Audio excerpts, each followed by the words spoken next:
Hey guys, if you want to go big, grab a set of my trolling flies and you'll find yourself holding up a big old 10-pound rainbow like this. Guess what? Hooked up on the Mickey Fin Marabou trolling fly.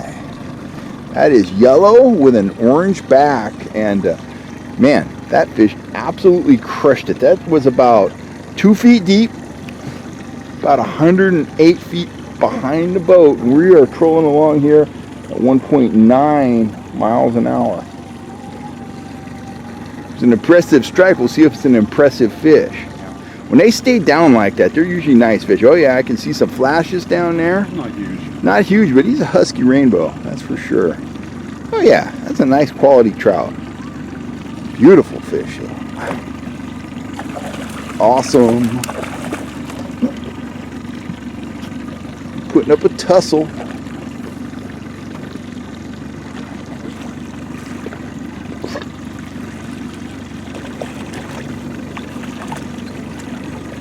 Bam.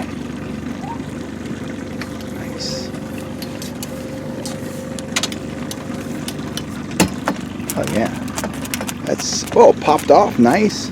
That's 17, 18 inches maybe. Nice. I'd say that's real close to 3 pounds. That's a nice fish. Real nice fish. Yes. There you go, guys. Swing him over in the sun. Oh, there you go. Wow. Yeah, we can really see him now. What a beauty. Collins Lake, baby. Trolling fly bite. Doesn't get any better. Let him go. There he goes. There he goes. Show us that fly. It's really pretty right now. Yeah, it's a little torn up. But yeah, that yellow fly is Just a just little hair of orange in there. just getting it done. So that's awesome. All right, let's get it back out there. We just hooked up on a trigger spoon, a full-size trigger spoon, down at about 20 feet. And let's land this fish, and then I'll be coming back at you with some thoughts about prospecting. And oh, that's a nice fish. I just saw him jump out there. I'll be back at you with some thoughts about prospecting and trying different lures, trying to establish different patterns. And that's an ongoing process, especially when you're guiding. So let's see what Wes has got on here. That fish jumped a couple times. Here he comes.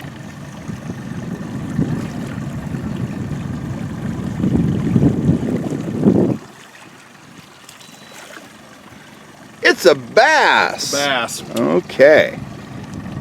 That still tells us something. I'll be coming back at you with some notes about that in just a bit.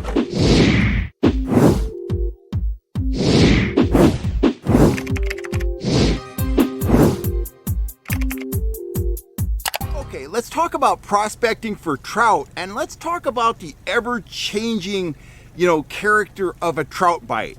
I'm out here at Collins Lake. I've been guiding for a week and a half now, and that's given me an opportunity to fish every day and really observe what's going on the water. So for about 2 straight weeks, my micro turbo, couple beads, sometimes a bug, sometimes just a small piece of threaded worm. This was absolutely dynamite, hands down our best performing offering. But then that started to change, and these days we are pulling flies near the surface, and we are pulling threaded worms behind our willow leaf blades. We've tried pulling threaded worms behind our full-size turbos, no luck whatsoever.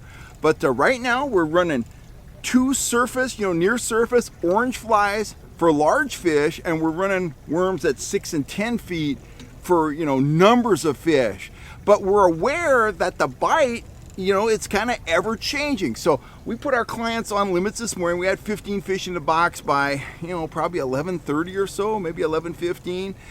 So we went in, we took some lunch, and we came back out here to prospect and to figure out what may be going on with the bite. Now we have a fly and a worm in the mix.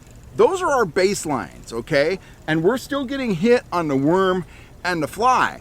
But we've been playing with our other 2 rods. We can run 4 rods. So we've been playing with our other 2 rods, going through a bunch of different offerings. We've tried trigger spoons, trigger spoon juniors.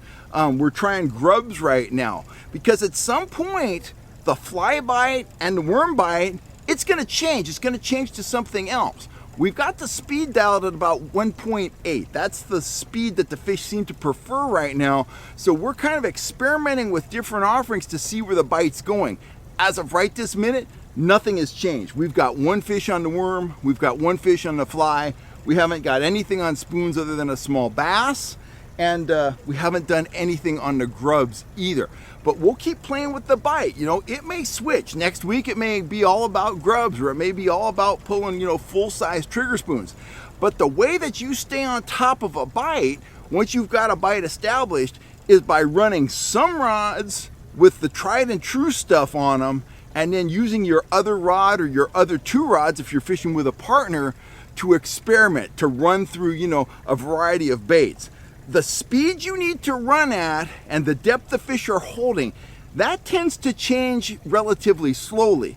But they can change their preference of lures, colors, styles of lures, you know, overnight or even halfway through the day. So use two rods as your baseline, rods that you know are producing at depths you know are producing, and then run two other rods, or if you're fishing by yourself, one other rod, you know, in the same zone, but start playing with different baits. When the bite started to dry up on the micro turbo, we went to the full-size night crawlers and started picking up fish, and it was kind of on a whim that I put on that orange fly. We're pulling at 200 feet back, only about 2 feet deep, and so far in, you know, 48 hours, we've caught an 11-pounder and two 5-pounders on those orange flies, plus a bunch of 3-pounders and a whole bunch of smaller fish too. Those are kind of bonus fish for us. So remember, trout bites change, and it's your job to keep, you know, stay on top of the bite, experiment, keep experimenting, and figure out where the bite is now and where the bite is going, and that way you're always going to be on the fish. And if you're on the fish, you're going to catch more and bigger fish throughout the course of the season. I'm Cal Kellogg. I'm signing off for now. If you're looking for trout gear, the gear you see me using and catching fish with here on the channel, go on over to fishhuntshoot.com. I want to thank you guys for all the support. If you're not a subscriber, take a second, hit that subscribe button. You'll always know when I'm on here talking about fishing strategy. And you know, beyond that, you have a great day, wear your life jackets, and I will catch you next time right here on YouTube. Thanks for all the support, guys. I'm Cal Kellogg.